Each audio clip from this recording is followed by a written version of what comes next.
We have no board members participating remotely. It is 7 o'clock. Are we all set here? Yep. It ties your boat, but that doesn't affect our votes and stuff. All right.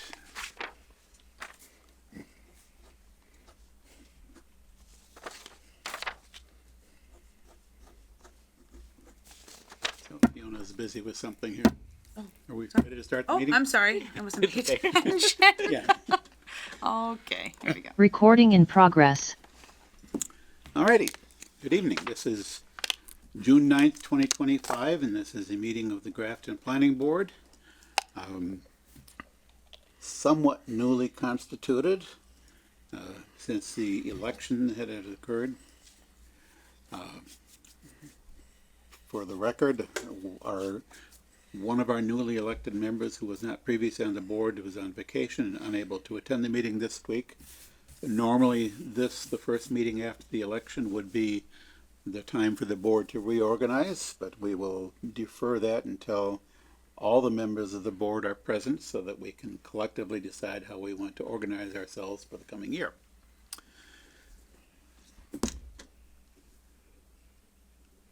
Just for the formality, I'm going to call the roll, even though we don't need a.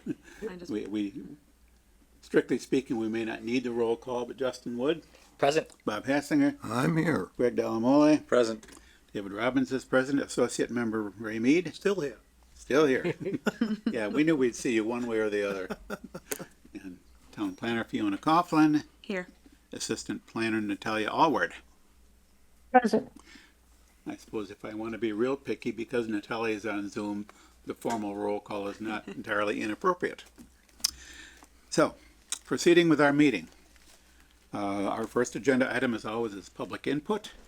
If anybody is present either in person or on Zoom and would like to speak to the board regarding a matter that is not already on the board's agenda for tonight, now would be the time to raise your hand and be recognized to speak. I see no hands in the room. I see no hands on Zoom. In fact, no attendees at the moment on Zoom. So we will consider public input to be complete at this point. We have one action item, which is a request for determination of minor modification on behalf of T-Mobile for replacement of cellular radio antennas on top of a building at 116 Worcester Street. This has been asserted as an eligible facilities request. Fiona, can you sort of speak to this and get us going? Sure. So, as mentioned, the applicant is proposing an eligible facilities request under section 6409 of the federal law. They are proposing to remove, sorry, one second. I think I'm going to mute.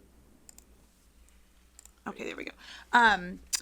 They are proposing to remove 6 existing antennas from the facility, install new antennas in their place, remove 3 remote radio units, and install 6 new remote radio units.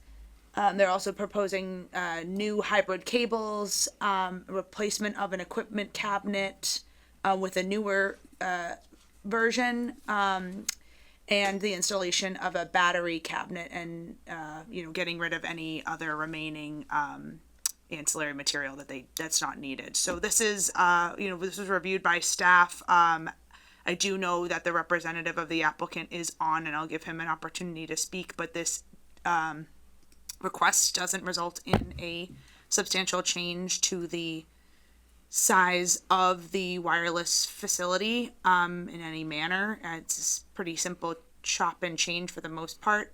So it does, in the department's opinion, qualify as a EFR. And there is an explanation provided by the representative of the applicant, requesting review under EFR provisions. So I think that's pretty much it. It's not totally unusual. We've been seeing a lot of determinations for minor modifications for this type of thing on existing facilities in town. So happy to answer any questions. Had to look around to be clear what 116 Worcester Street was. Yeah. Maybe someone else wants to know. Yeah, so it is a. The building is. I actually don't know specifically what that building is. It's kind of a tower where they, I don't know the details of the operation there, but it's a concrete plant.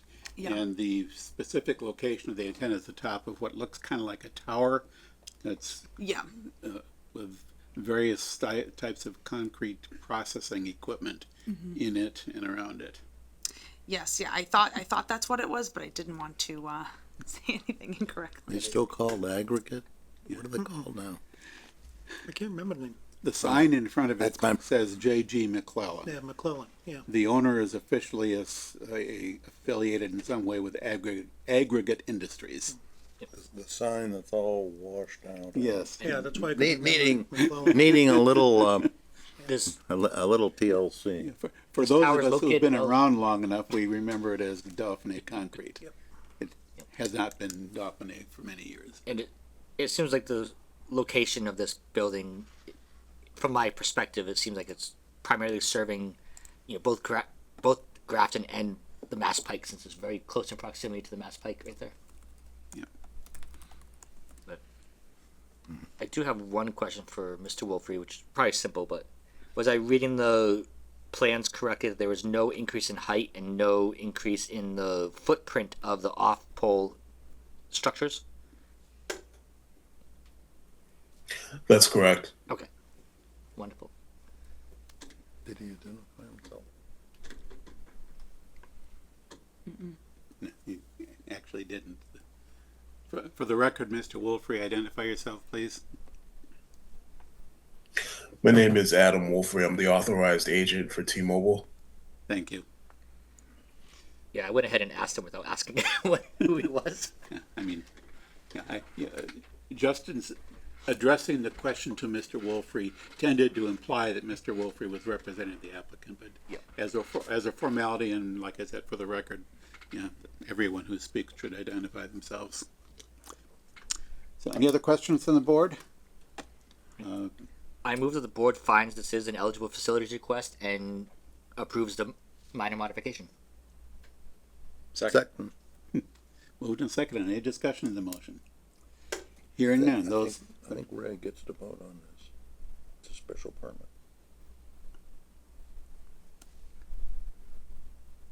that's an interesting question. It's a minor modification of a special permit doesn't necessarily have the same approval requirements as a special permit. The minor modification isn't mentioned in the bylaw, This is true. so. So, it must You're not be- gonna hurt my feelings, trust me. No, and we gotta get something out of you, Yeah, Ray.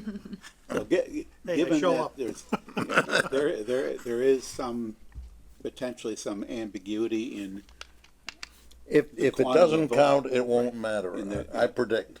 yeah, given that there is no clarity on the quantum of vote for a determination of minor modification of a special permit, let's take it as given work on the assumption that the supermajority requirement applies and that the associate is eligible to vote on this Under 48, under chapter 48, section whatever.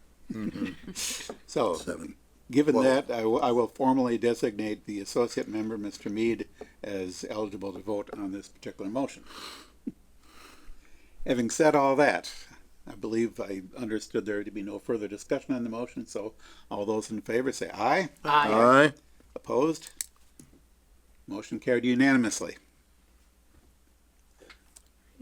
Excellent. We spend more time on procedural questions than we do on the substance of this. Listen, we got until 1:30. Yes, so let's move on to our discussion Actually, items. can I just ask a quick question? Yes, Is there an appeal period for this one? No. no. Okay. I'll. All right. Thank you very much. Yeah, Fiona will get that paperwork taken care of for you. Okay, I appreciate it. Something we ought to well, yeah, I don't want to deal with it right now, but, you know, it might be worth at some point investigating whether we ought to, add something to the zoning bylaw to be more explicit about the concept of minor modifications. Yeah, well, you have to look at chapter 40, whatever, Yeah, first, because it tells you what a special permit is, and it tells you how you approve it. And it doesn't say anything about minor modifications. I ran across, not to belabor the point, but I ran across something within the last few months from, I think, the town of Lexington, where they amended their zoning bylaw Yep. to recognize the concept of minor modifications. That's fine, but it does, you know. Whether It we says could, senior, the senior government level, you know? right, whether that is something we could look to is a whole nother question that First, I decide saw whether we that. need to, I saved it and I haven't looked at it since then. but So for right now, we don't need to deal with it. Okay, so our discussion item A is the subdivision rules and regulations, low impact development updates. So this has been going on for a while, kind of behind the scenes.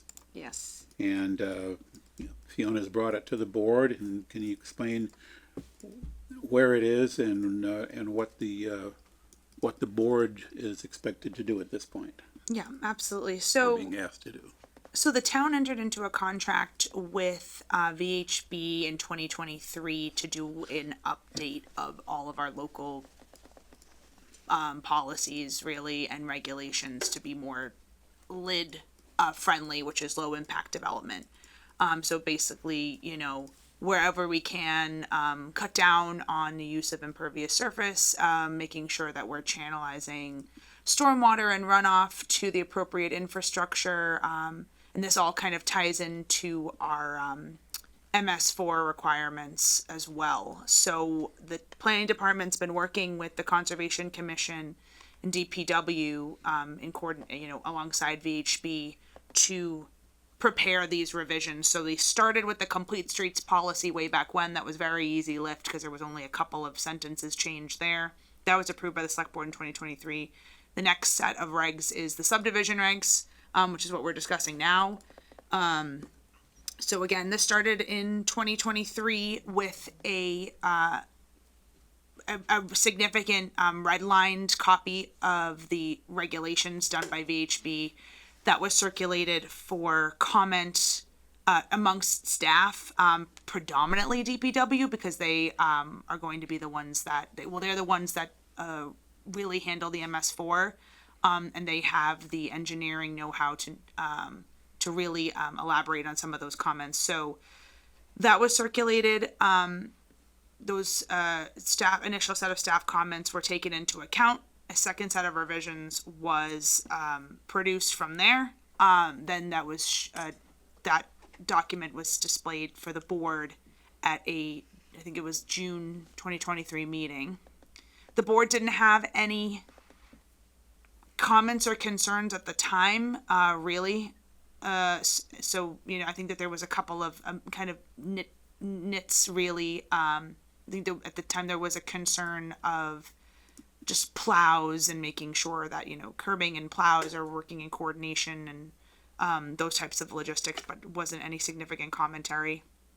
From there, the project had to be put on the back burner for a little bit because of just how busy it was. So now, you know, we have re-engaged with VHB as of fall of last year.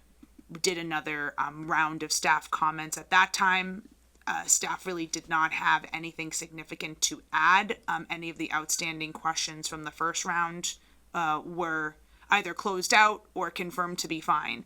All of that information, including a copy of the edits to various iterations, is on the project page, which I realized before this meeting this evening that the link to that was broken. So we'll make sure to fix that. But if anyone in the public is looking for that project page, you just go in the planning department website under current projects, and it's all there. So long story short, here we are, second round of comments from staff. A red line version has been uploaded to the meeting materials for this evening, and also to that project page. And we just, honestly, most of them are not significant, really, because DPW had a lot of concerns with some of the initial items that were proposed.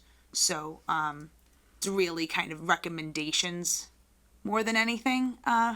So I'm happy to, I'll pull up the document. And so you can see here. So there's one panel along the side with comments, and this is the entirety of the discussion that's been from 2023 to 2025. A lot of these comments are since resolved. They were resolved because either they weren't, they were just flagged away and deemed to not require no action, or they were approved by staff. So there's a couple of ones here that I just wanted to remain unresolved because they required board feedback. But if I'll just span quickly to the to where some of these are. So you can see here, like this section, compliance with waivers, is this line, these lines here below are a markup of the changes. It's just basically aligning, that change was aligned with the zoning bylaw language. I thought it was a good idea to include that, just that the board can waive certain standards in the interest of more lid-friendly design principles, and they're listed there. The rest of the commentary is really more just kind of removals, clarifications, a lot of kind of one sentence edits. Grading should direct, surface runoff to green infrastructure systems. Green infrastructure systems are encouraged. It's a lot of that kind of, it's nothing that's it's no enforcement language, but it's language that the intent is to have applicants take the initiative and propose these preferred methodologies so that we can help reduce some of the impacts of stormwater and runoff, and just be a more sustainable and resilient community. So as the board knows, these changes, if agreeable, don't require a vote at town meeting. So it's a public hearing. It's a posted public hearing with a vote, and then they go into effect. So instead of kind of blabbering on, I mean, if anyone on the board has any questions about any particular red lines that were proposed or any comments, I'm happy to answer. Or if you have anything you want to add, let me know. I have several, but I'll ask other board members. I was unable to get to it, to study it. So I have no idea how I feel. Okay, we can discuss, taking this up again so that we have a chance for everybody to look. Yep, I would not, as it stands today, I would not vote to move this forward. I can go through some of the things I have. We don't need to take up time in this meeting for, but there are a few topics. But if anybody else has anything they would like to discuss on this, Nothing jumped out at me that was with the time I ended up devoting to this, which wasn't as long as I should have. But I would be interested in at least the high level pieces that you were concerned about, Dave. yeah. So reviewing this, I noted that VHB. This I think is not controversial now, but it's kind of worth pointing out. VHB, in the interest of low impact development, was suggesting that we allow porous pavement. And as I recall, the topic of porous pavement came up 4 years ago when we were working these revisions, and we felt at the time that porous pavement, although nice from the point of view allowing water to discharge directly into the ground was a maintenance nightmare, and the DPW is, basically reinforced that, so that if you read through the comments here now, you'll see that porous pavement is, the DPW doesn't want to go anywhere near that. They're willing to have the subdivision rules allow a privately maintained surface to be porous, provided that the owner is willing to commit to maintaining it. Thing with porous pavement is it gets plugged up. Unless you have to have the equipment and the time and resources to keep it free flowing. You're talking about roads, pavement that the DPW would otherwise be responsible for? Right. So what VHB Yes. right Okay, then what happens when the person who promises stops doing it? Yeah, no, that is not what Paul was willing to accept in here was a recommendation that a privately owned pavement could be porous, something that the DPW would never have to take responsibility for. Okay. So that's, for now at least, that's a non-issue. As I said, Correct. I remember we discussed it 4 years ago, reached the same conclusion that DPW has reinforced there, that porous pavement has some advantages, but it has too many disadvantages to even allow it, much less require it. Yeah, that was eliminated pretty quickly. Yeah. In the process. Yeah. So. So another fairly significant topic, and again, I remember us discussing this 4 years ago, was roadway width. VHB recommends, low impact development likes to reduce the amount of impervious surface. Right. So part of that would be a recommendation to, at least for certain classes of roads, to have a minimum roadway width of 22 feet, which we discussed this 4 years ago, and Fire emphasized how important it is for a 24-foot minimum width. So that's what it's in the document now, and some of the discussion in the comments reflects that. And it sort of highlights a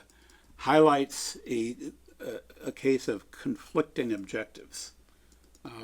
Fire access wants wider roads. Reduction in impervious surface wants narrower roads. The other thing that wants narrower roads is traffic calming. The narrower the road, the slower people are going to drive on that. So there's an advantage to have a narrowing road from the perspective of reduction in speeds.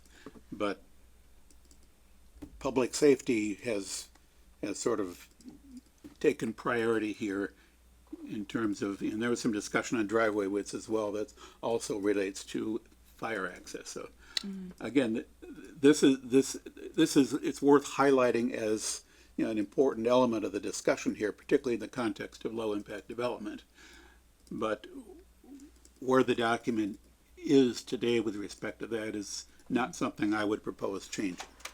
Do you remember what the pavement width is on town roads that are being worked on, like Adams Road and George Hill Road?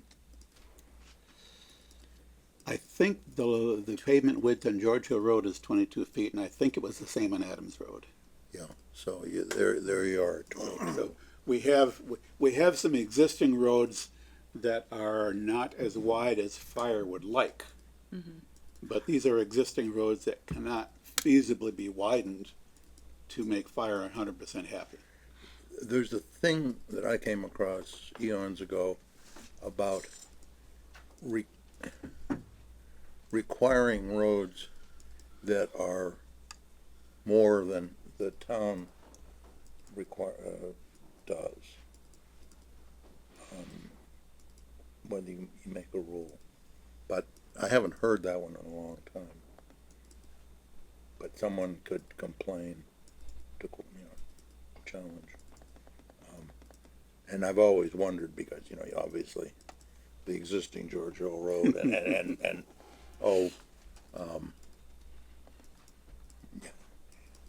what's the road up over the hill? So, Bill, Soap Hill. When I came to town If all our roads could be no better than that. One lane. Oh, no. Hey, for a four-wheel drive, I'm not sure whether yours would, survive. Yeah.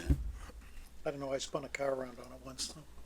Back in the 70s. You did what? You, Spun a car around right on the Oh. hill. Soap Hill Road had a reputation. It did. It was a nice place Mostly to go and predates gather. my time in town. Anyway, so- it was more or less a stream bed when we came to town. Yeah. Tried to drive on it. Oh, yeah. So Okay. what I'm hearing is, you know, I'll take the comments that I heard tonight back to VHB. Is the board comfortable with the 22? I think road or- we settled on 24 feet 4 years ago as a minimum road. And that's what's in the zoning too. And you know, as I said, we had some discussions, because there was one category of road which prior to the 4 years ago revision, the minimum width was 22 feet. And then it was at fire's encouragement that we set it to a 24. Yeah. And I the don't, minimum. I don't get a sense that any of us want to go back and revisit that. I think I'll say this for me. I'd be willing to consider 22 feet minimum, but only if fire says they are completely comfortable with it. And in which case, but that's not something I care strongly about. So if fire's happy with 24, we can just keep it. You should cross-reference this against wherever we are now with the flexible development. One of the things that a flexible development is supposed to be attractive for is that we can let them have a narrower road. Now, has that changed? I don't Right. think so. No. Right, and then so that's some of that language we tried to mold, kind of use it as well. I guess I'd know You that saw it if in I- there, yes, but no, that's a good point.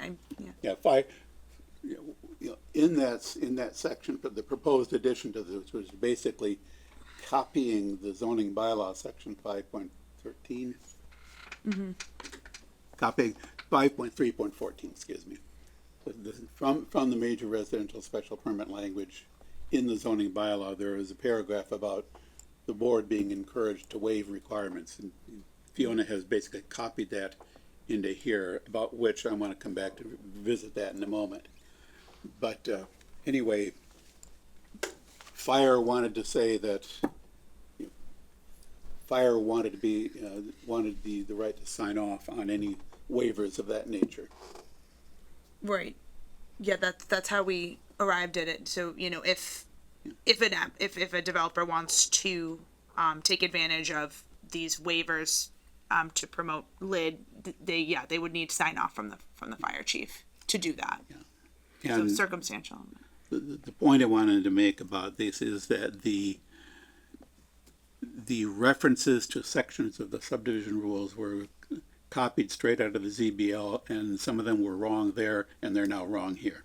In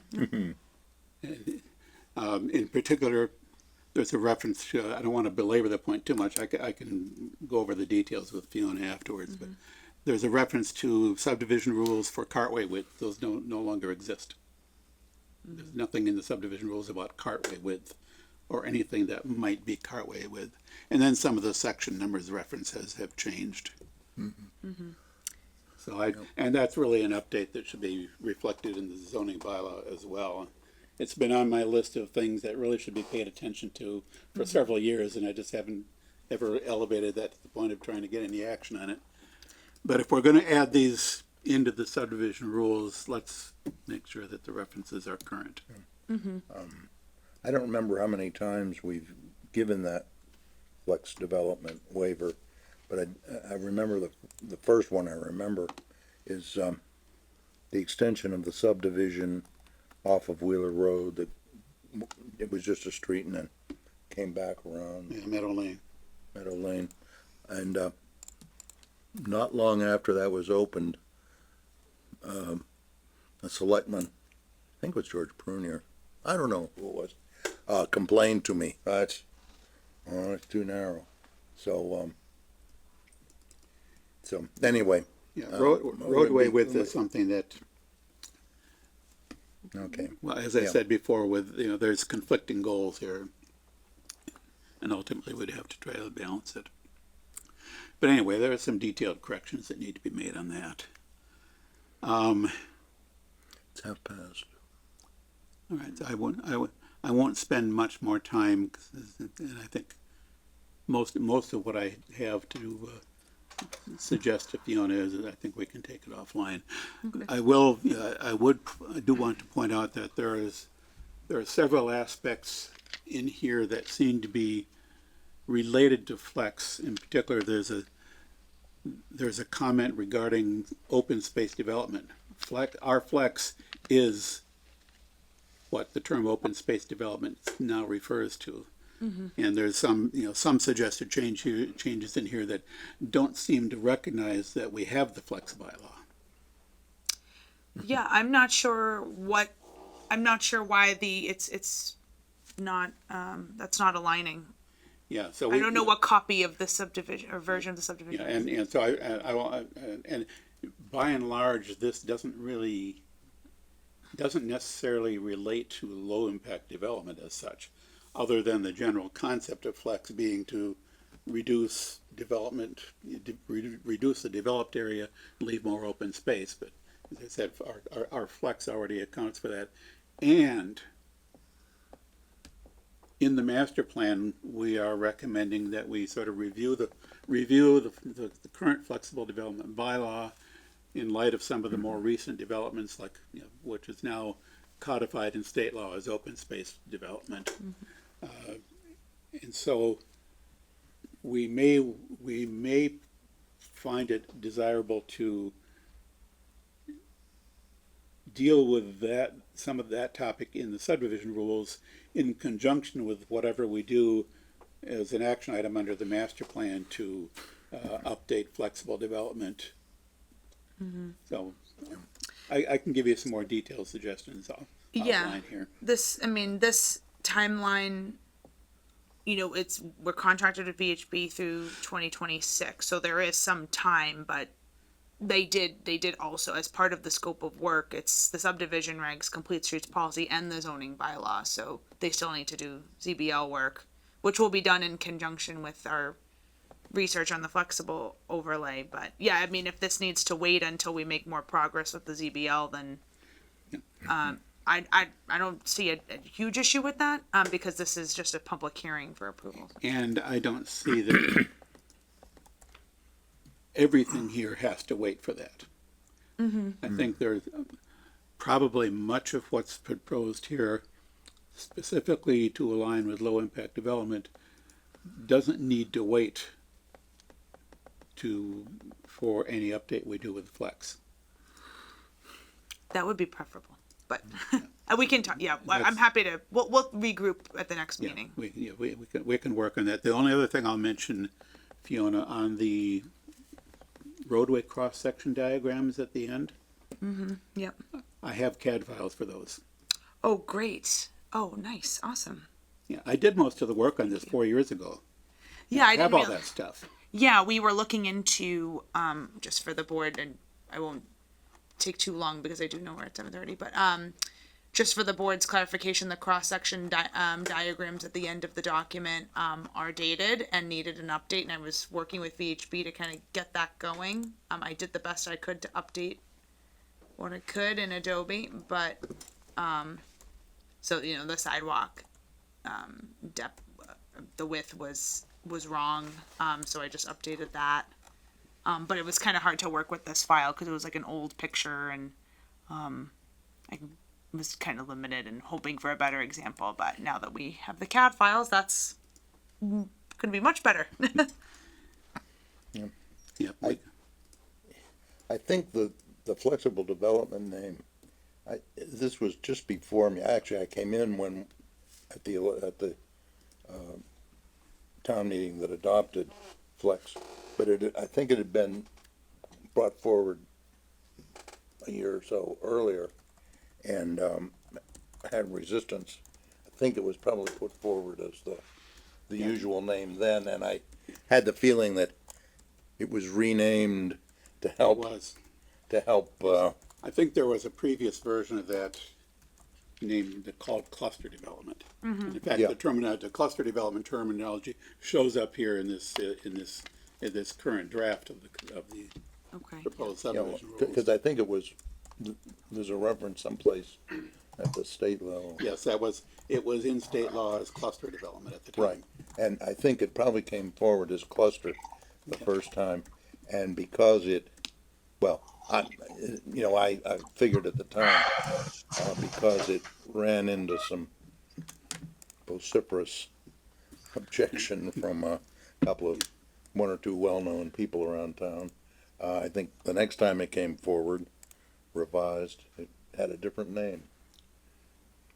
And I'd never seen I don't know whether I've ever heard anybody else do the same, have the same name for the idea. Yeah, I think more recently in state law, this doesn't go back too many years when they revised chapter 48. They basically replaced the cluster terminology with open space development and a related concept of natural resources protection zoning. Should we be picking up on that name then? That is one of the things I have in mind as the master plan work that I talked Okay. about. We would Just look using at that. consistent terminology Now instead seven, of. now Yeah, 7:37. It's not just terminology, it's also some, more recent Usually- iterations of the concept Can't- and how it's implemented. But Right. Yep. Okay. That's. we've had, Yep. I'll work on it. we've had some discussion, at least one or two discussions with the CMRPC folks on the master plan that mentioned Right. that. Right. So anyway, I'll work with you offline on, between now and our next meeting to take care of some of the details here that I see as Yeah, that would be great. is, like I said, I spent a lot of time working on these regs 4 years ago. Yeah. Yeah. I'm happy that we have that knowledge to draw from too. So. Anyway, it is now slightly past 7:30. We have a series of public hearings and meetings. Begin with a new hearing for a request for special permit and site plan approval at 135 Westboro Road.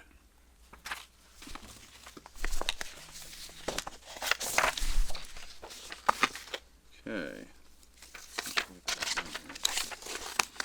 The planning board will hold a public hearing on Monday, June 9th, commencing at 7:30 PM in the conference room A of the Grafton Memorial Municipal Center, 30 Providence Road, to consider an application for a special permit and site plan approval request for a marijuana establishment for an adult use marijuana retail storefront, marijuana retailer, and marijuana product manufacturing. This is a reapplication as previous approval SP 2020-01/SPA has expired on property located at 135 Westboro Road, shown on the Grafton Assessor's Map 13, Lot 23.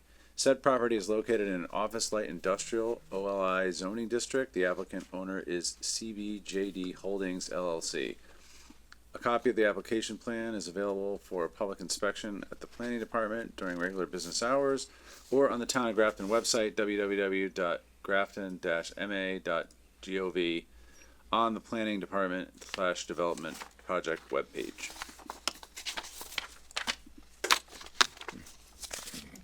Okay, if you want to Sure. kick this off. So, yes, so I'll briefly give an overview. So the applicant is before the board, this evening to basically re-request a special permit. So they were before the board a few years ago, in 2020 for a marijuana establishment, which included services, and I have them listed here. A registered dispensary, a cultivator, product manufacturer, retailer, transporter, and product manufacturing, which is in there twice for some reason. But so that was the initial ask for the special permit in 2020, which was granted by the board. The board then reviewed an application for a modification of that permit in 2022 to add additional manufacturing as an allowable use. So, long story short is the applicant wanted to have a kind of diverse marijuana establishment with a lot of different functions. It was done between a special permit and a modification. Those permits expired because the business has not yet opened. So now they're closer to the finish line with opening, and they need to reapply for a special permit for all of these uses.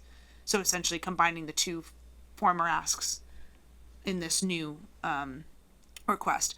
So the applicant did not submit a new site plan as part of this package.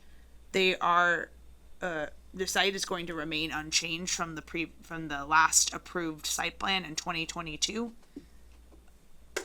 So just in case that was a concern of the board, it's really just, again, it's asking again for a review of the board and approval of these uses on the existing site.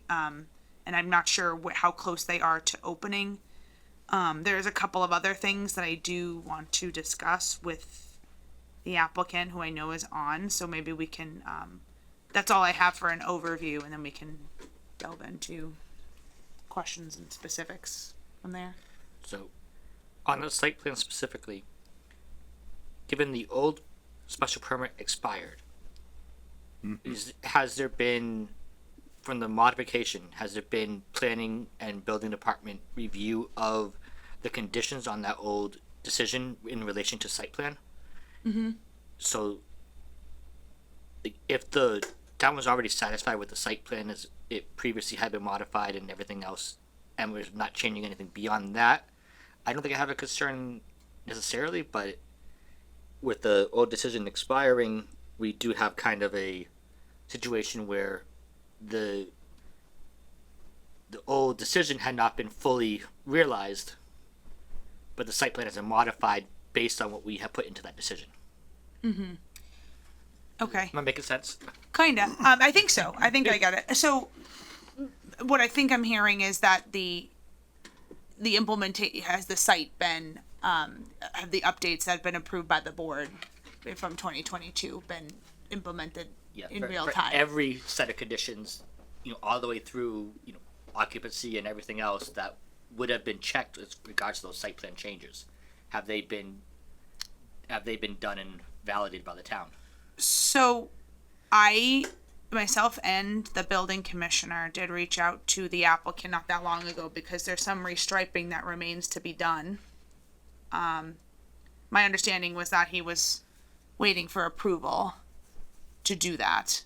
I think Overall, the site is as per the plans, but there is definitely some additional striping and spacing. I believe there's also a dumpster in the way of one of the spaces that needs to be moved, if I'm remembering correctly, and I'll have the applicant correct me if I'm wrong there.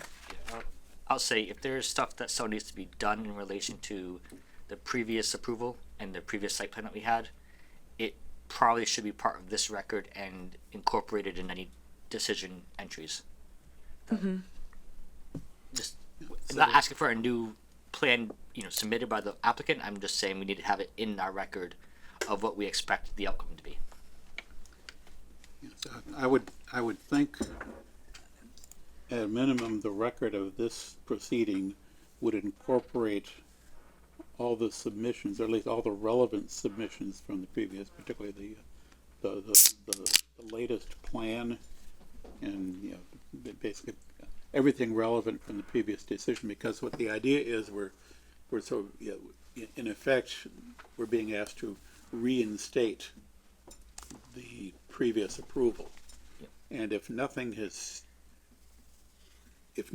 changed between then and now that would affect that, then it's probably pretty straightforward. But I mean, what could change between then and now if the zoning bylaw had changed such that the requirements now that would apply to a new special permit are different than the requirements that this was previously approved under?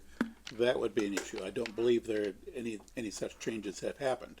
No. So the applicable law, both at the state level to the extent that it relates to our decision and the local level, the applicable laws have not changed.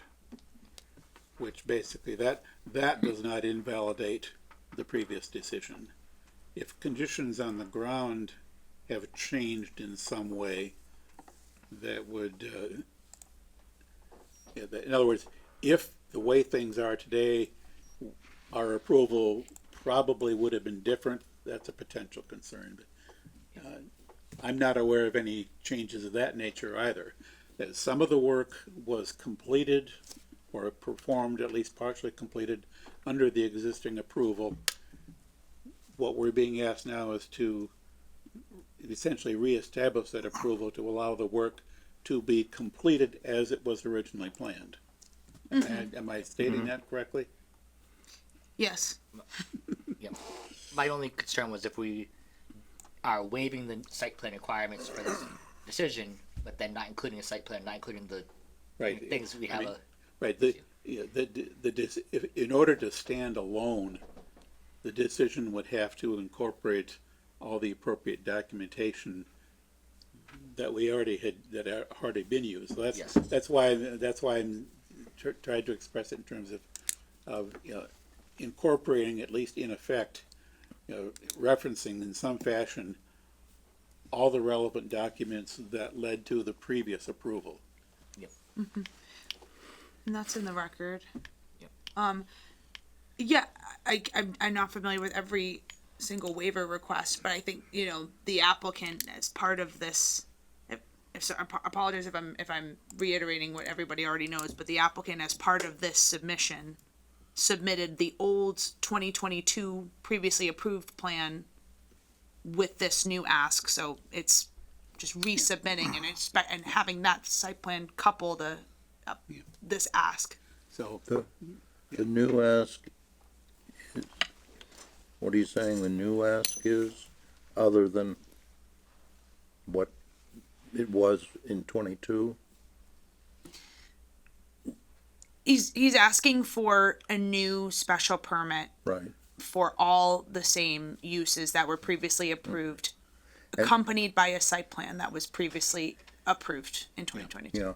Yeah, So one thing though is the question is like where it says manufacturing on this drawing, isn't that a restaurant now? It's pizza. yeah, and it says something else on another drawing in this file. So the drawing says that, there's a 1,500 square foot area for manufacturing in this drawing, but it's a pizza place now. So I guess Yeah. that needs to be accounted for, right? Yeah, that was, they didn't know what they were gonna be doing originally when when all of this started. They decided to, block off the end there that already had a door. Yeah. I see a couple of things that I have problems with. I'm looking at the 22 site plan, and it has drawn in, I think, a circle around, 9 parking spots that says food truck. And there's a mention of food truck parking. And online, I've seen people say, oh, you can get stuff over there at the truck. Now, I don't know, otherwise there's talk that it's just parking. But in any case, if that's a dedicated parking, I don't know that meets the parking requirement. Right. And I'm going to have the applicant step up here and clarify, because I had a conversation with them multiple times about this food truck and what's going on. And I was told that the truck leaves the site for the day and just parks there overnight because they're doing a catering business in another town. So that there would be minimal to no impact on traffic and circulation of the site. And I did email the applicant and say, if you are taking away parking spaces permanently or semi-permanently on this site, you must modify this plan and it needs to be approved by the board. So I think we need to understand the operation of what's with the food, the food truck. What are the hours? How long is it on the site? Is it actually taking up spaces? And also, did you get your food truck permit from the select board? Because Yes. I'm not 100% Hi, clear. I'm sorry. Hi, this is Colonel. So just to clarify, the food truck has no affiliation to me or the business at all. Um, my stance on it was it didn't really need to be on here because it's just a vehicle that parks there temporarily throughout the day. It's a separate owned entity operated by another tenant in the plaza, and they just happen to park in that area. It's not a permanent structure. It's actually a vehicle that gets moved and moves on a daily basis. So I don't know. I don't think I should have put it there, but I was asked to put it there on this map. Mr. Chair? Mr. Chair? So, what Greg brought up about the, it says manufacturing, obviously, the board can't issue as far as I'm concerned, can't issue a permit based on a 2022 drawing that shows manufacturing where there's a pizza place. The food truck does take up 2 spaces. I've never seen it leave the space, but I don't drive by there all the time. And the other thing is that this facility was approved by the select board as a marijuana distribution facility. And now the site plan has lapsed. And if maybe Fiona can find out if also the approval of the marijuana facility has lapsed on the select board side of this. Because I wasn't involved with this in the beginning. I was involved on the board and we gave the approval here. But what I'm looking at on this drawing is not what's there. So I think this drawing's gotta be updated to show what's there, and then, then I'm sure with the board, this board could approve a site plan approval or a special permit or whatever it is. But we need to find out from the select board whether the license that was issued for a marijuana facility is still valid. Is that It our, is still valid. I have a valid host community agreement with the town. It's been valid. It's never been invalidated. Okay? is that our problem? We No, could- it's not. we I'm could- just bringing it up. He says, I want a special permit to do this. We say yes. If the selectmen say no, because you gotta have permission from us, that, Yeah. yeah. But,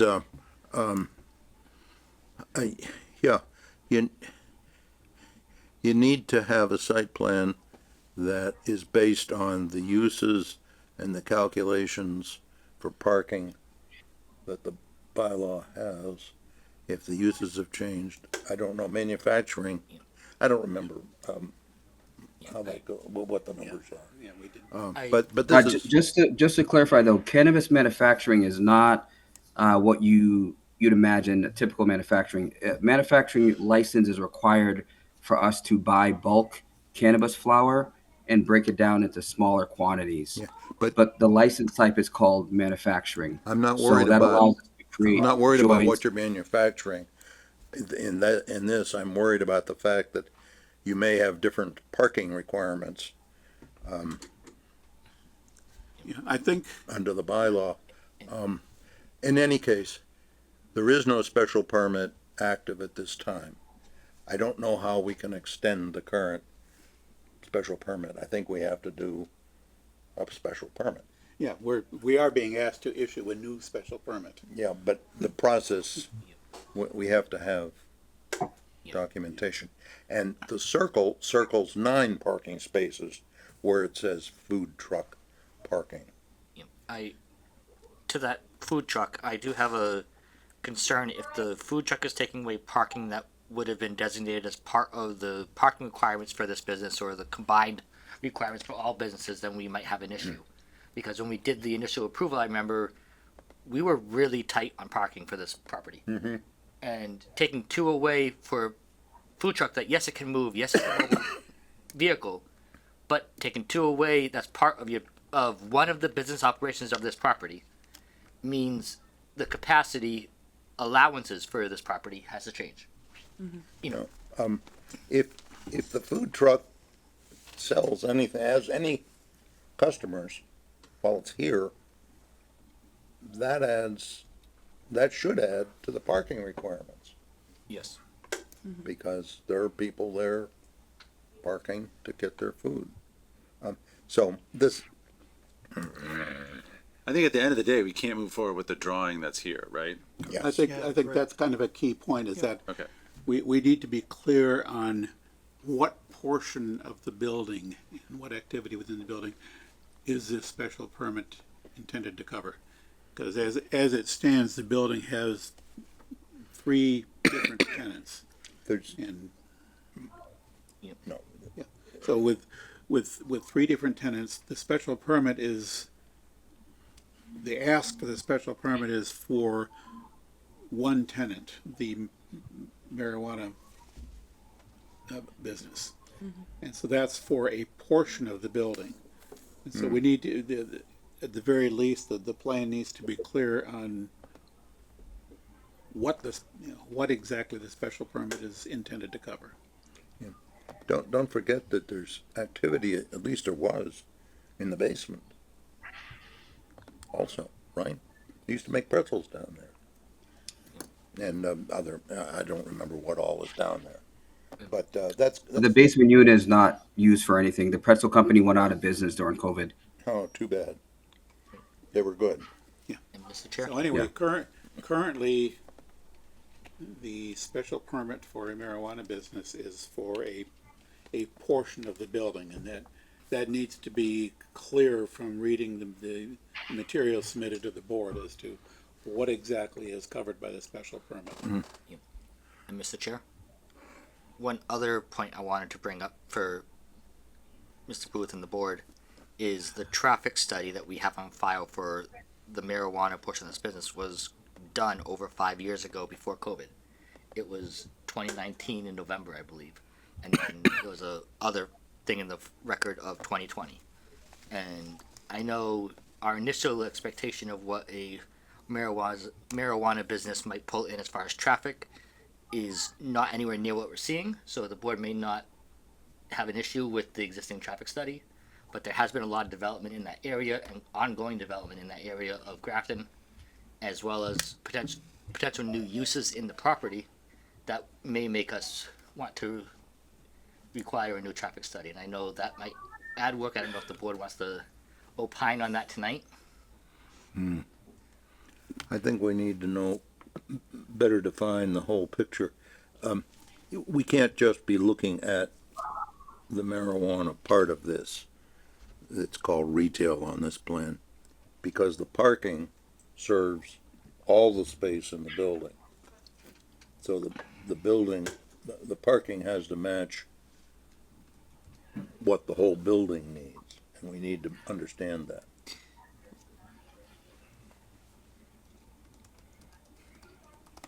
Mr. Chair.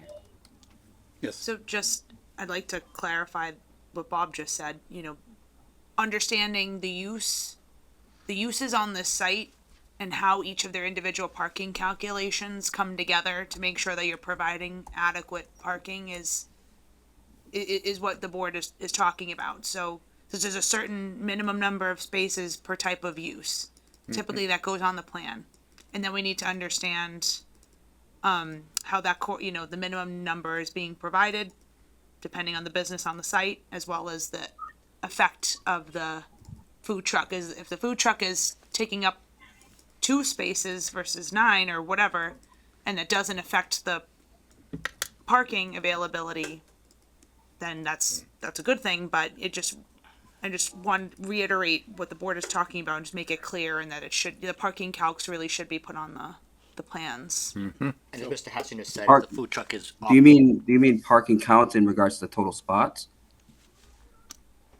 Yeah, so you'll need to so you have a few different uses in that building. Each individual use has a different minimum parking requirement. So you need to demonstrate on the plan X amount of spaces for your establishment versus X for the other. I'm not familiar with all the businesses in there, but and making sure that the total that's being provided is the minimum is provided. If you have surplus, then that's great. It's probably the food truck will be a non-issue in that instance. And if the food truck is just parking there and not used in Grafton, then that's just 2 parking spaces that it would take up theoretically. But if it is in operation in Grafton in that lot that would bring with it additional parking requirements for the patrons of the food truck. Not to mention licensing. I don't understand the licensing for these trucks. There's one on Worcester Street. Yeah, there's a policy. There's a policy Select that's for food trucks, you have to be licensed. You have to have almost a common victualer's license and a Right. approval from the Board of Health. Right. Yeah. But it's a business, it's a more or less built business that didn't get a permit on that land. And I've never understood why, or how that, So they just said, the Board of Selectmen just said, don't worry about it. So select board is what issues the permit for the food truck? Yeah, in addition to Board of Health, who has additional. So it seems like there's two separate things here. One is we gotta get the applicant the feedback so they can update this plan if they wanna submit it. And then they have a separate issue to think about with getting a permit for the food truck and how that impacts the parking, right? Yep, and I would argue that the board would be concerned about the food truck because of its implication on the overall site and parking and the flow of traffic and circulation. Other than that, it is not the board's purview to require that they get their appropriate licensing from the select board or Board of Health or what have you. But because it does affect the site itself on a larger scale, that's where the board would be able to kind of condition and weigh in and add additional requirements. We might like to let the Select Board and the Board of Health know that the question's been raised here, has arisen here. Yeah, Board of Health and Select Board, I did, they were aware that this was coming, but I could see if they have any other comments. So as far as this board is concerned, what we are looking for at this point is some clarity on the plan as to the portion of the building that is going to be used for the operation for which we're being asked to grant a special permit, and a parking analysis that takes into account the other uses of the building as well, including potentially the food truck. So is that everything that we would need before we can move forward on this? And I'd say so. we're gonna have to figure out how you account for unused basement space that used to be used in case something goes in there. When we have nothing better to do with our time. Yeah, I suspect that question comes up when someone proposes a use for that unused space. How? If the proposed use requires a site plan approval, or for that matter, if it requires approval from the building department. Yep. Anyway, Fiona, you're clear on what the board is asking for, so you can work with Colonel Booth here and Yep, just the Get those- plan revisions to reflect the current conditions and the parking. More or less. so if that's basically what I think with that, if there's nothing else the board feels they need, then there's some homework to be done here, and perhaps the applicant would be willing to request a continuation of the hearing. Get to take however much time it's gonna take to get this work done. We have another meeting, I think, in 2 weeks. 23rd. So if 2 weeks is enough time, if the applicant would prefer to. Yeah, I mean, I need clarity on what you mean by a parking analysis. There's like 60 spots in that Yeah. location for Right. 3 businesses, so I'm not sure I think you should what, work. we need some clarity on that. But other than that, everything should be feasible for the next 2 weeks. I think you need to work with Fiona about that. We're not gonna be able to. Yeah, we don't need to be beat that thorough to death here, but Fiona understands what the board is asking for, and you can work with Fiona to, so that you understand it just as well as she does, and then we can put the numbers together. Yes. So I'm gonna assume, Colonel Booth, that you're going to request a continuation of this hearing for 2 weeks? Yes, that's fine. Yes, I will do that. I'll move that the board grants the applicant's forthcoming written request, either an email or in paper, to continue this hearing until June 23rd, 2025 at 7:30 p.m. Second. Moved and seconded. Any discussion on the motion? Hearing none. Those in favor? Aye. Opposed? Declare motion carried unanimously. Thank you, and we'll look forward to seeing you in 2 weeks. Thank you.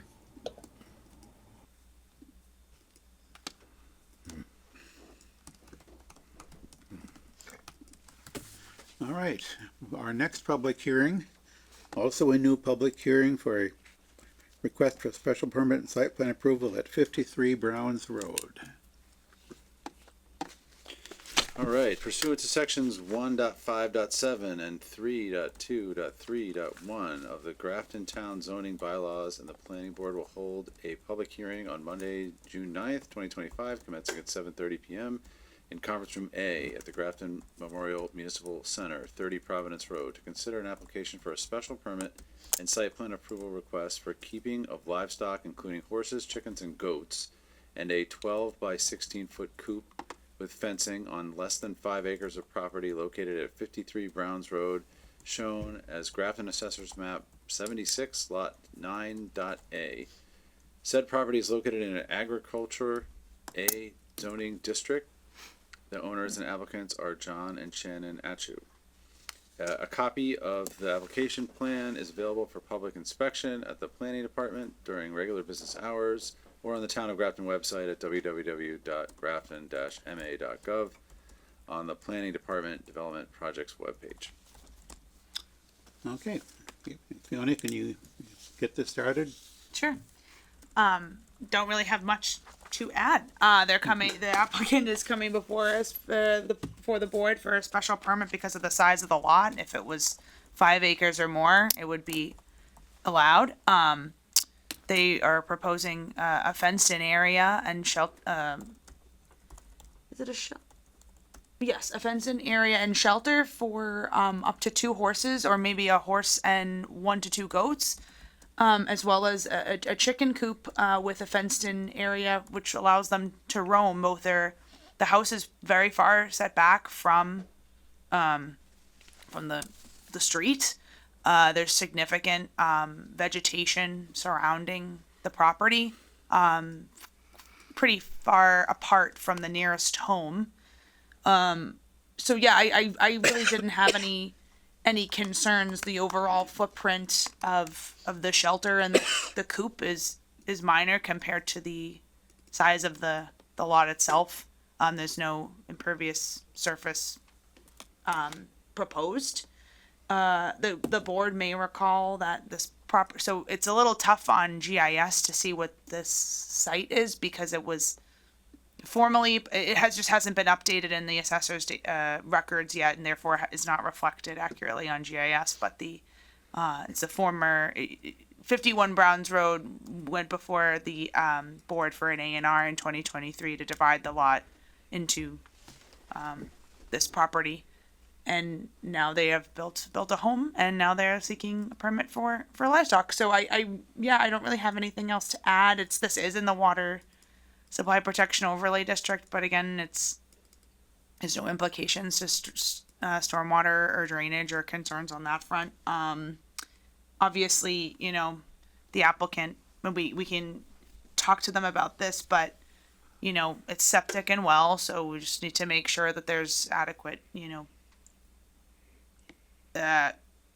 disposal of waste and byproducts, so that buffer areas are maintained and what have you, even though Board of Health would weigh in there. But other than that, I really didn't have any concerns, and I'm happy to answer any questions, and I believe that they are here as well.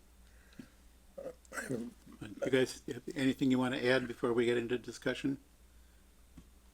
No, sums it up. Come sit in case any of the board has any questions. You can have a seat.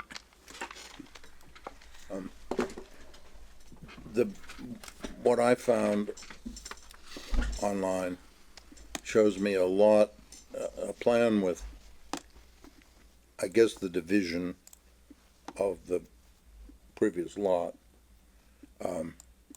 Just says lot 2, It doesn't show me anything about what is going where there. Does it? Do we have, is there, am I missing? Yeah, so they submitted that prior A&R plan that was approved, and they also put in in the exhibit 1 a plot plan showing the foundation. So I'll pull it up. Where is that? It's within exhibit 1. It was attached with exhibit 1, and It's toward the bottom of exhibit 1. yeah, so you can I'll zoom in here. So this is 51 Browns. This is 53, the lot that was created. This is the new home. This is the horse shelter and the fencing area, and the fence is electric. Yes, yes, it is. And then the chicken coop is here to the side with the fence running next adjacent. And both the coop and the shelter meet setback requirements.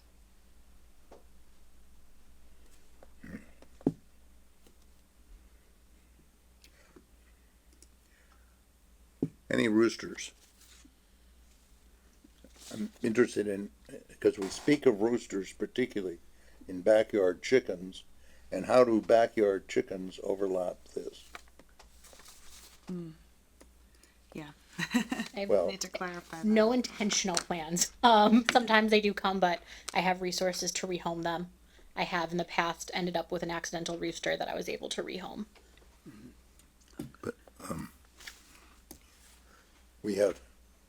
We're looking at special permit here, but the town also has a provision under 2 acres for backyard chickens and a set of rules about that, right? And how does that interact here? A separate set of rules for chickens specifically. I didn't. I'm not familiar. Didn't we pass the backyard chickens? We did something years ago on backyard Not chickens. that, well, yeah. My understanding is you could have 6, like any lot I think can have 6. At least that's what I was told when I called to start the process. Like any lot could have 6, no roosters. Yeah. And then you have to have the special livestock permit if you want over 6. Yep. And this is for Bob's point, this is a 2.3271 acre lot. So it is above 2 acres. Yeah.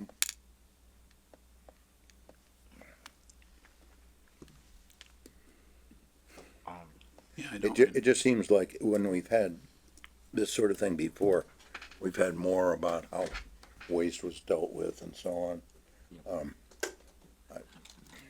We don't seem to have any neighbors who are worried about it.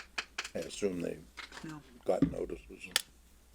I do have one question for Fiona or you both. This is kind of in general, but this is the first time I've seen anything, at least to myself, that mentions a possible housing of a goat in Grafton.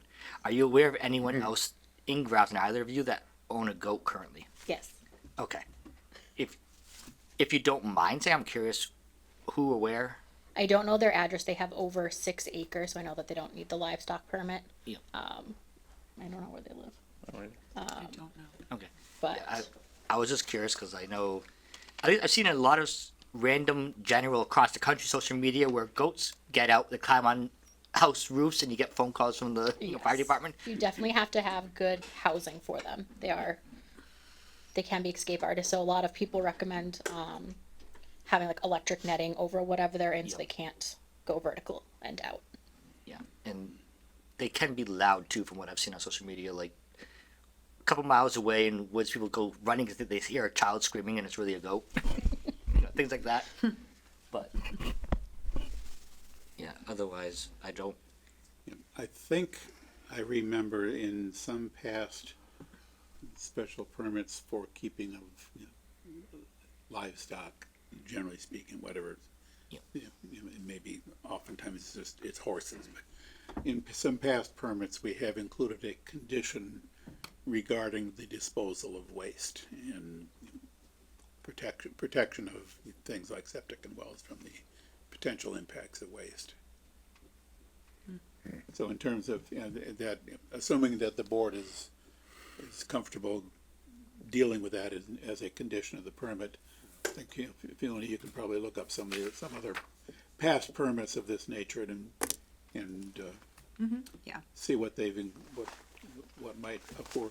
And in any case, what's going to happen from here on out is, assuming the board closes the hearing tonight, or for that matter, keeps it open for whatever reason, very likely we would come back at the next meeting with a draft decision for the board to review, for the board to determine whether the board is satisfied with a proposed condition regarding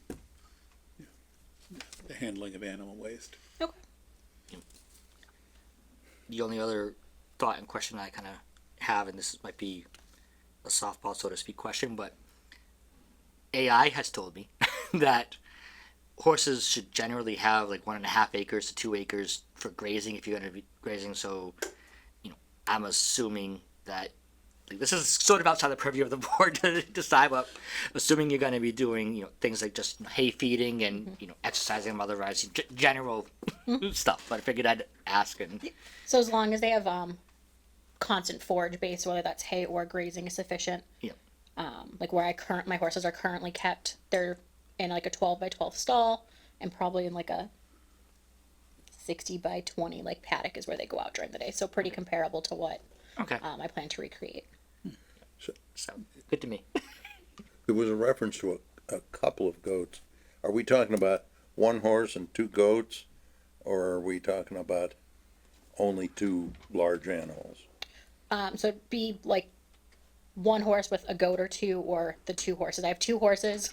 One's currently not in my custody. Somebody's leasing him. So it would either be the 2 horses coming home because they need companions, or if I only bring the 1 horse home, he'd need like a goat friend. Maybe I'm not hearing real well. What's the maximum number of large animals? I would say like it'd either be 1 horse and 2 goats, or 2 horses total. And we should at least reflect that in the decision, Yeah, I think she put in her. because the limits get forgotten. Yep. And so, down the line, it'll be an issue with someone somewhere, and they'll say, how did this happen? Oh, I'm sure. And just as a point of information, which I don't imagine, well, I don't know what ultimately is going to happen here, but on the other side of that back property line, there is an approved apartment project. And according to the plans on the apartment project, the apartment building closest to the rear property line, the closest part of that building is going to be 23 feet away from the property line. Now, that's not there yet, and it's anybody's guess as to when that will be built. But for now, you have nobody living behind the property. Eventually, there will be people living behind the property. The only thing, from what you've discussed, that you're going to be keeping in the property, the only thing that might be an issue with your future neighbors would be a rooster. You've already explained what your intent is with regard to roosters. And in any case, thinking about what your future neighbors might be concerned about is pure speculation at this point, and I don't think it enters into this board's deliberation. So we should include no rooster in the decision. And is it possible to make this for the applicants, but not for, it would have to be re-upped if a future owner wanted to exercise, There will never be a future owner. Our in-laws live next to us. We're never going anywhere. We're dying in this house. You can't leave. Well, even Yes. yeah, 50 well, years ago. then it won't bother you whatever we put in Yeah, about no. Willis. A condition of the permit will be you can never sell the property. It's fine. Or have anything happen to you. Yeah. You know, Right. not allowed to leave for the hospital or something. Yeah. Been seeing. We've been having a lot of that going on, at least recently. All right, So, it would be nice, you know, like we do for, accessory apartment, Yeah, I agree. okay? Yeah, So I- I like that. I want to say, I Just in think case. maybe for past situations like this, we've also, the permit has been basically for the current occupants and doesn't run with the land. That's fine. But Okay. whether we've done that in the past for this, Yeah. certainly you're not going to object if we say,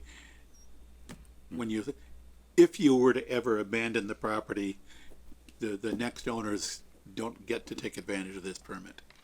That's fine. But nothing stops them from going, you know what, I want to buy that land, but I also want to keep a horse, so, you know, come to us with the same Yes. plan. So, yes, should there ever be a future owner that wants to keep a horse there, it's a matter of coming back to us for the permit. Okay. Okay, So that, yeah, that should be a non-issue. I'm ready to move to close the hearing. I think I just heard a motion to close the You hearing. did. Point of order, Mr. Chair, public comment? Oh. What, just because this is a public hearing, you want to give members of the public an opportunity to come? Oh, I guess that's fair. You know, we have a few public comments submitted in writing on the record, but just to make sure that everybody who wants to be heard has been heard, is there anybody either in the room or on Zoom that wishes to comment on this? I see no hands raised on Zoom.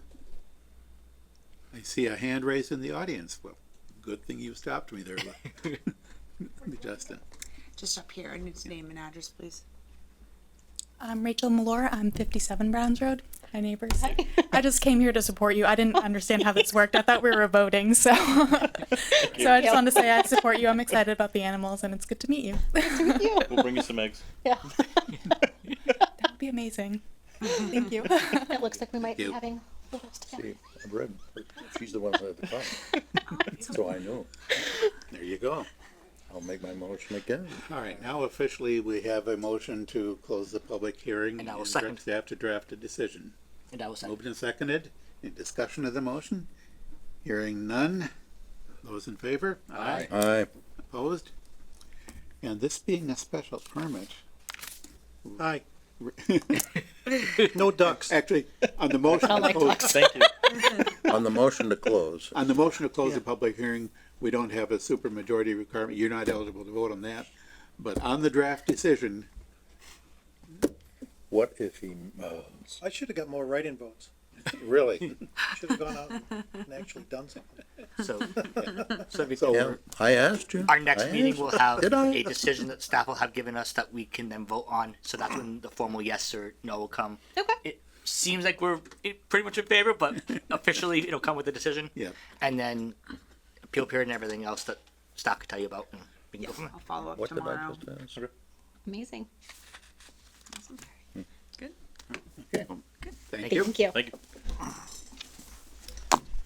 Let's see, where are we at? We're at, We have another 119 Pleasant.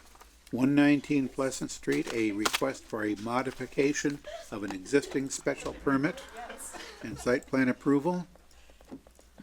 All right.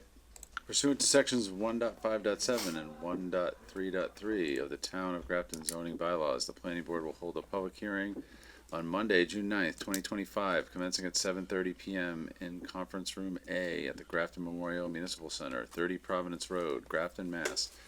To consider the application for a modification of a special permit and site plan approval of a common driveway for the addition of 2 asphalt paved parking spaces on the property located at 119 Pleasant Street, shown on the Grafton Assessor's Map 97, Lot 20.c. Said property is located in a medium-density residential R20 zoning district, and the applicant owner is Byron Flagg. A copy of the application/plan is available for public inspection at the planning department during regular business hours, or on the Town of Grafton website at www.grafton-ma.gov on the Planning Department and Development Project webpage. Okay, Alrighty. Fiona, Yeah, I'm definitely not gonna take up too much time on this one.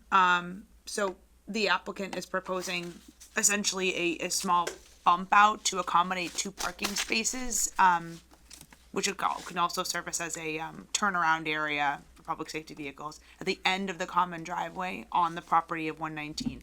The common driveway does serve 111, 117, and 119. The actual bump out will be on the property of 119. The increase in impervious area is minimal. This is in the water supply protection overlay district. And there are wetlands to the south of the property, but the increase in paved area is well out of the buffer zone and very minimal. So I don't have, I don't really have anything else. I'm happy to answer any questions. Yeah, just for everybody's edification or to really put this in context, you could put the site plan up on the screen and just show the Yes. the area that is proposed. It's really a very minimal change. And you can see right, yeah, and there's that little square area there that Fiona is pointing. That is the complete and total addition being proposed to the common driveway. Yeah. Right. I will simply add that even being on this board for 6-7 years or so now, and having gone through a lot of these special permits for common driveways and modifications, had I been the property owner, I would not have thought this needed to come before the board. This is such a minor look of a change that it's good to do it properly and have it before us and such, but I was surprised. Right. Yeah, it is the proper way because of the implications of, potentially on other users of the common driveway, water supply protection, etc. So Yeah. Not saying it was wrong to come before us, 'cause I think once I realized it, it was right to, but I wouldn't have thought of it. yeah, it is small. Any questions, comments from the board? Is there any public comment? Is there any comments from any members of the public? I have no attendees on Zoom. We have 2 people in the room. If anybody wants to comment on this, raise your hand. Yeah, I think you guys are probably here for the next one to come up. Could be. I'm Firefly. Move we close the hearing and direct staff to draft a decision. Second. Moved and seconded. Any discussion on the motion? Hearing none. Those in favor? Aye. Opposed? Declare motion carried unanimously. This hearing is closed and we've just given more work to staff. All good. And we now come So I'll follow up with you tomorrow. to the continuation of the public meeting on the request for project plan review from Tufts. This is the follow-up to a meeting we had 3 weeks ago. So what's happened? Well, so I'm Alistair Grove, I'm the dean. We were just waiting for the external review, which came in, and the peer review, and it is not my area of expertise, but when I read it, I did not see anything in there that indicated any concerns, so here we are.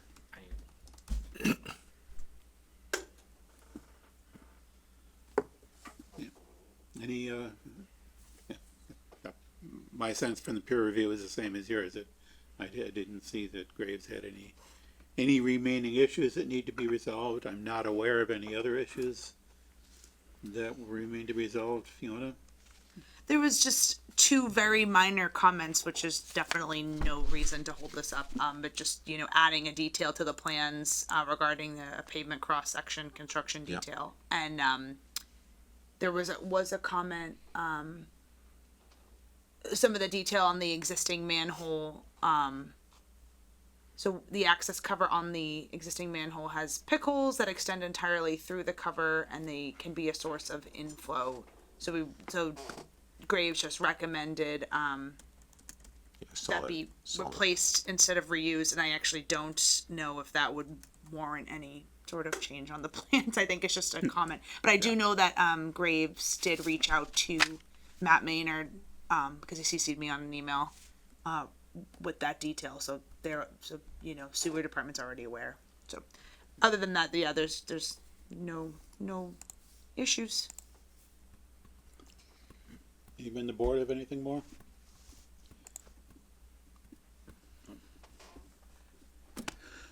Let's see, this is not a public hearing, so do we close this? I don't remember how we handled these in the past, but we have a draft decision before us for review.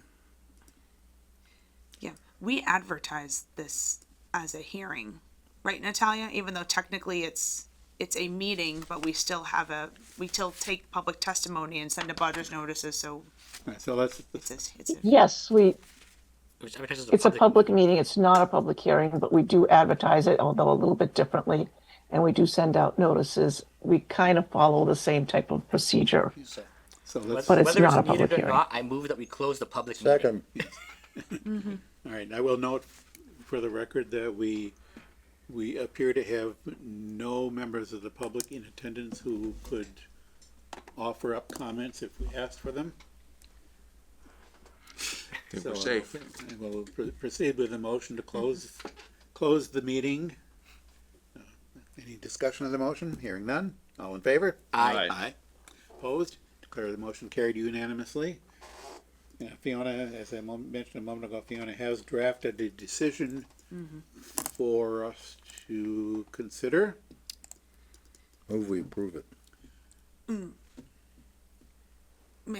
I did not, I did this draft and uploaded it before Graves was able to provide their peer review. So obviously the highlights need to be updated, and I think some of the exhibits need to be changed and updated, which I didn't want to confuse the situation by making those changes and uploading it again before tonight. So just stating that, and then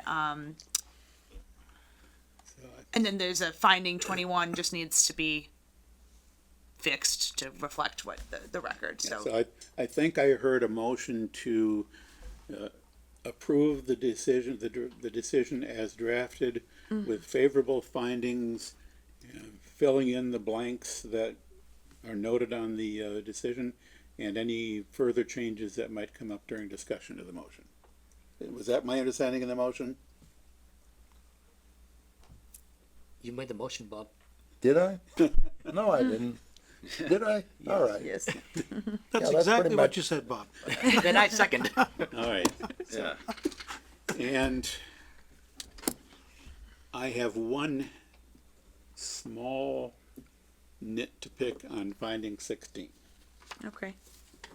So if you can bring that up. Finding 16 mentions that the parking spaces will be 6 feet wide. I think the correct number is 9 feet, because that's what the plan says, 9 feet, and 6 feet isn't wide enough for most cars. Motorcycle. Yeah. Be good for a motorcycle. Yep. That's just a type. The way it was, I noticed that the way it was printed on the plan, it was sideways, so you could look at it and maybe you see a 6 or maybe you see a 9. Yeah. Did you try adding up the number of spaces and multiplying by 9 and comparing it to the dimension it was next to? Anyway. Sorry about that. But that is, oh, the other thing I noticed in the listing of conditions, there is a heading B, conditions to be met during construction, and a heading C, conditions to be met during construction. Okay. I will fix that. I suspect C was meant to be prior to construction. Yes. I'll change that. Other than that, I didn't find anything to discuss about the draft decision. I thought the findings, other than that 6-foot net, findings were good. And, you know, and I could, you know, it was clear to me that the highlighted things were to be filled in based on either the Graves report or the votes tonight. Sure. So I Yeah, had no problem great. there. Good. Anything else? With nothing else, I guess, we'll ask those in favor to say aye. Aye. Opposed? Motion carries unanimously. Fiona will get the paperwork out to you as expeditiously as she can. Well, thank you very much. Appreciate it. I'm going to share two stories if I can, just of why we want this. We had a student last week who got thrown against the side of a stall by an alpaca and got a concussion. Oh, no. And we had somebody yesterday who got attacked by a found by cat, and we'll be getting her additional rabies boosters, etc., the appropriate response today. So those are just two things that just happened in the last few days that Yeah. are examples of why we're building this on campus, because the students struggle to get to urgent care centers and Yep. do those things, and so Yeah, things happen, things happen when perhaps especially when you're dealing with with, wildlife. with animals and wildlife and all those other critters. Yes. Yeah. So Sometimes the So- critters do things that you don't expect. that's right. That's right. Okay. Well, thank you very much. So I'll follow up tomorrow. I'll Okay. stamp it in. There's no appeal period for this, so it's, once it's stamped and, once it's fixed and stamped in, you're good to go. Okay. Thank you very much. Alright. Appreciate it. Thank you. Thank you, Liza. Thank you, Michael. Good night, gentlemen. Thanks for sticking with us all evening. No, it's always interesting to listen to what's going on around us. So And the ticket prices are great. they were, and there was animals too. Yeah, good evening. Okay, bye bye. All right, we're done with our public meetings and hearings. We can circle back to what little business is remaining here. We took care of subdivision rules and regulations. Anything to update us on with the Grafton Common Traffic Study? So there was a preliminary set of findings and recommendations that was provided by Stantec based on the feedback from the open house. That was provided to me a little while ago, and then I had circulated that amongst staff and board members. So it's was circulated for internal comment first, and that comment period closed on the 4th.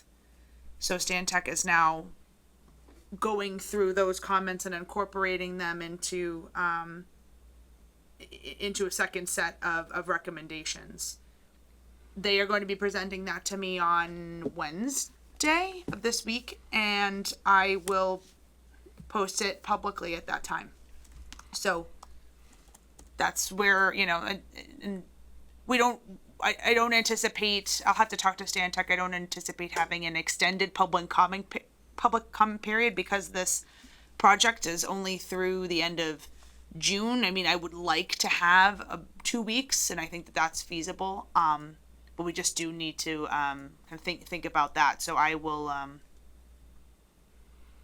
I'm shooting for 2 weeks, minimum week and a half, and give people the opportunity and like really do some serious outreach. I did get requests from folks who have concerns that we need business owners to weigh in and the property owners around the common. Would everyone did receive a mailer, but we're still not getting as much feedback as we'd like. So hopefully we'll be able to we'll probably have to just go door to door or something, just knock because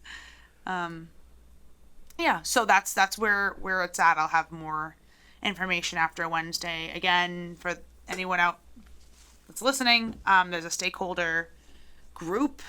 You can sign up to be part of that and get up-to-date project updates from myself every 2 weeks. So you'll probably be getting, and the next one is slated to go out this Wednesday after I meet with Stantec. So please email me or call the planning department if you would like to get on that list, or if you have any questions in general. So. Did my comment make it to them? Mm-hmm. Yes, it did. Is it I think gonna they make know how any you feel, difference? Bob. Is it gonna make any difference? Perhaps. Cause I asked for a much better look, and I don't see a lot of time there to be taking a much better look. Mm-hmm. Mm-hmm. You weren't the only one with that rotary style suggestion, actually. So maybe it's catching on. I'd like to, I'd like to know, maybe secret, who else? You know, I keep saying I'm the only one in town, Yeah. Rotary. Yeah. One I way think it might around work. Common. Well, If you concern look at the way happens- the flow works. Yeah, nothing wrong with that. Yeah, it would be mimicking the flow. It wouldn't be like a redesign as like a It's not a roundabout. rotary, it's a one-way road. Yeah, make, Well, it's someplace between the chief called it a rotary when I talked to him. Yeah. Because it's not exactly a, I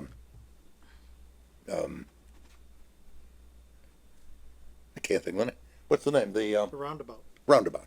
It's not exactly a roundabout, it's not exactly a rotary, but it's the flow of a rotary or roundabout. It's the Kelly Square weird shaped No. rotary with the There's, giant. there are no peanuts involved in this whatsoever. That was a nightmare before, it's a nightmare now.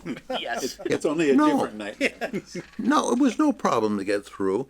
He just never made eye contact Never with stopped. anyone. Never stopped, you just kept going. Close your eyes and hit the gas. And I never got run into, I never hit anybody using that technique. Just think, though, the kids learning to drive today aren't gonna have the chance to do it in the old Kelly Square. Yes.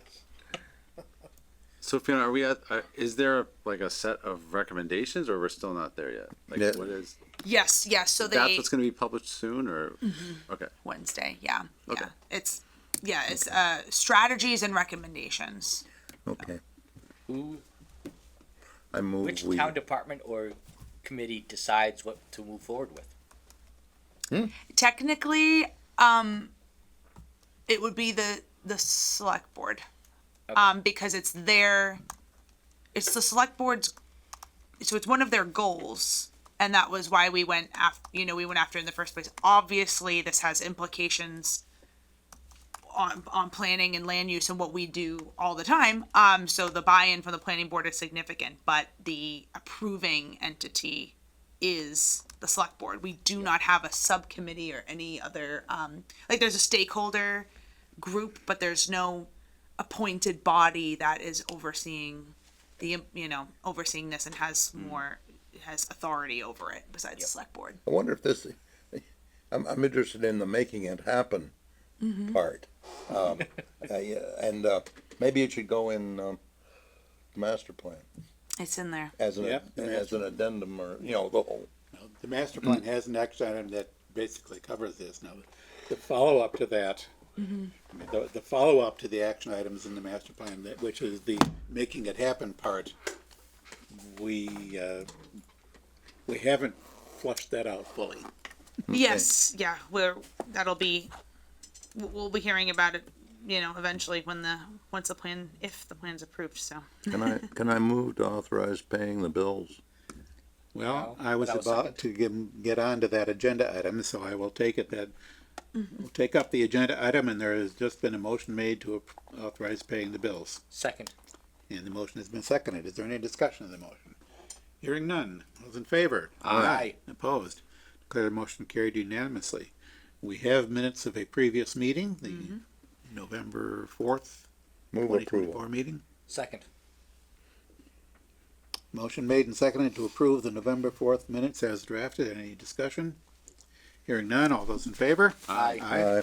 Opposed? Declare the motion carried unanimously. We have a staff report. I think I've talked enough. I will say there's, we're sad to see him go, but Jack has moved on to greener pastures. His last day with us is Friday. So he's got an opportunity in a neighboring town. It's a career jump for him. So we're very excited for him. We're very sad to see him go. And I'll be very stressed when he leaves, but that's okay. And now we have a hole to be filled. And now we have a hole to be filled, but we're working with the TA's office to get that posting out as soon as possible. So, yeah, it's a bummer, but that's okay. Okay, I didn't see any correspondence. Anybody else find anything worth mentioning in the correspondence? Nope. Any reports from planning board representatives on town committees and CMRPC?